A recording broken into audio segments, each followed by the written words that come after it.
Hello everybody, and welcome to another episode of AMA Air. I'm Chris Savage. And I'm Aaron Dobbs. Coming up today, we'll hear from the pilot of a nearly 90-year-old Ford Trimotor. He's going to tell us about flying such a unique aircraft and about growing up flying control line models. Plus, we'll tell you about the completion of a 1910 Jobson motor that's currently on display at the National Model Aviation Museum. But as always, let's get started with some news from around the hobby. EAA AirVenture kicks off on July 24th, and this year, Scaled Composites is hosting 4 RC modeling forums. Scaled engineers Dan Cray and Mason Hutchison will discuss how they build and fly RC models both in and outside of work. Stop by Scaled Base during AirVenture to hear them speak and see their custom-built RC airplanes. More information can be found on Scaled Composites Instagram. A new committee, which includes the AMA, has been established by the FAA to address drone identification. Currently, there are no established requirements for electronically broadcasting information to identify an unmanned aircraft while it's in the air, and the FAA is looking to help create standards for remotely identifying these aircraft during operations. The rulemaking committee already held its first meeting at the end of June. Meanwhile, work is still ongoing on Capitol Hill by AMA government relations officials in an effort to refine and shape the language of the FAA reauthorization bill. For more information, a webcast produced by that team can be seen at modelaircraft.org/gov. For 11 AMA clubs, 2017 marks their 25th year as a leader club. A special congratulations goes out to the Rochester Aeromodeling Society, Texas Chiefs Model Airplane Club, Orange Coast RC Club, and all the others. We have several clubs coming up on 5, 10, 15, and 20 years, but 25 years as a leader club, that's huge. If your club would like to apply for Leader Club status, visit modelaircraft.org for more information.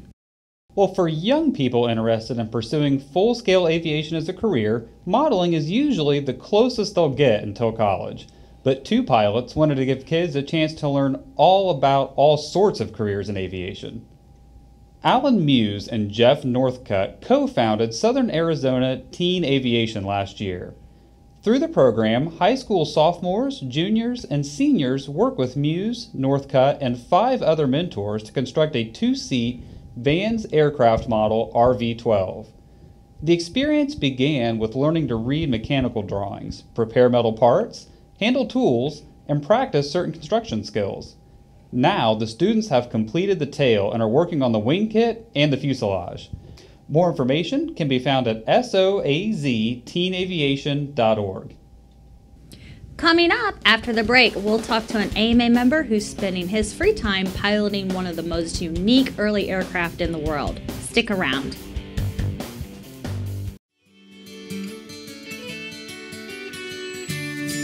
The Cloud9 gift shop at the National Model Aviation Museum has a large variety of AMA-branded apparel and accessories.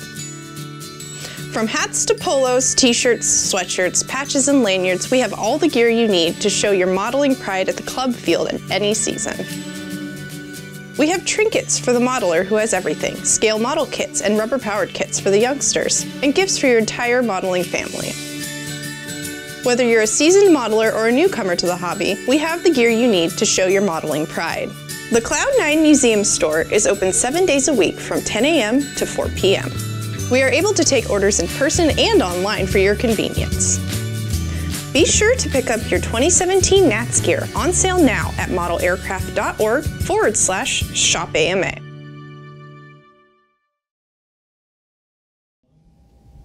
The Experimental Aircraft Association, or EAA, has been a long-time partner with the AMA.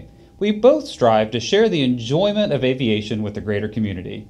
One of the ways that EAA does that is by offering rides in vintage and unique aircraft like the B-17 and the legendary Ford Trimotor. Well, we recently traveled to Anderson, Indiana to see one of those Ford Trimotors and talk to the pilot and hear about his EAA program as well as his history of flying control line models. Let's take a look. I said 3 things when I was very, very young. I said mom, dad, and then I said airplane, and maybe not in that order. My dad was a bomber mechanic during World War II, and he wanted absolutely nothing to do with airplanes after World War II. But the bug bit me very early, and I built every plastic model I could get my hands on. All I ever wanted for birthdays and Christmas were more plastic models, and I had the whole house full of plastic models. And then I got to the point where I got into control line modeling.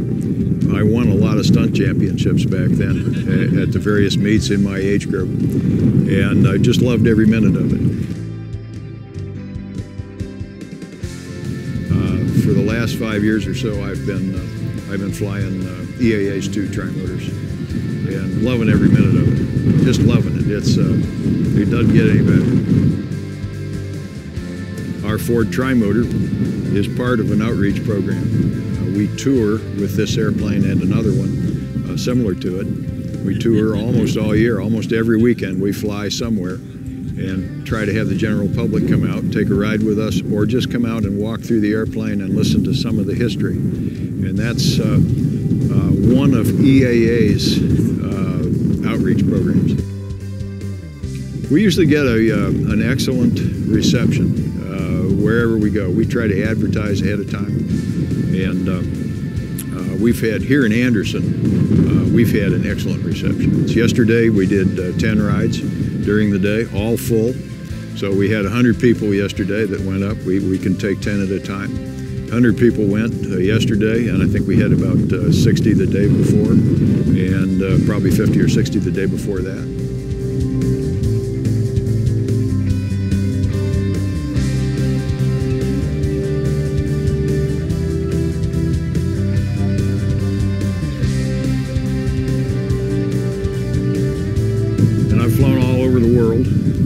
And it all came from the modeling beginning.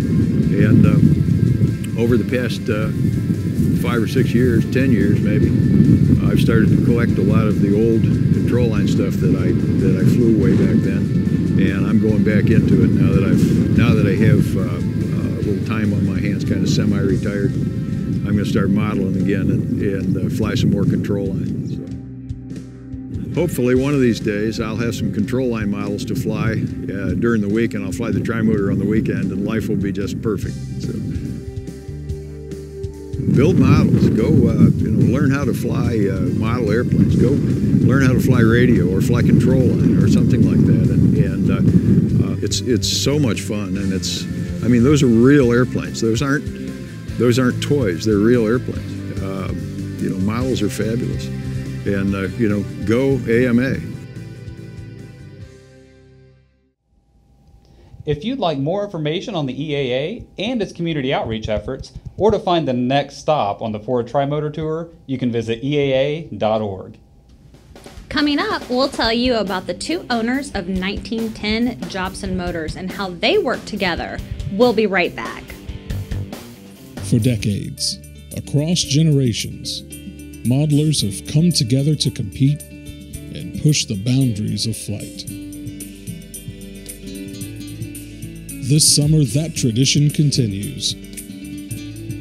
Witness history at the National Aeromodeling Championships.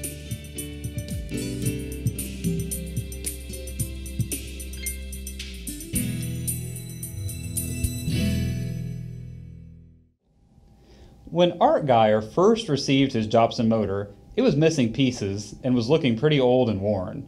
But after some searching, he found another owner of a Jobson motor. Between the two of them, they had complete parts for one full engine and were able to share measurements, photos, and drawings of any of the pieces that were still missing. Utilizing his engineering background, Art used all the information they gathered to machine the missing parts. He now has a complete engine, and you can see it on display at the National Model Aviation Museum through Labor Day of 2017. That's all we have for this episode of AMA Air. If you have a story you think we should have on the show, visit air.modelaircraft.org and tell us about it by sending us an airmail. And if you're not already a member of the AMA, visit modelaircraft.org, sign up today.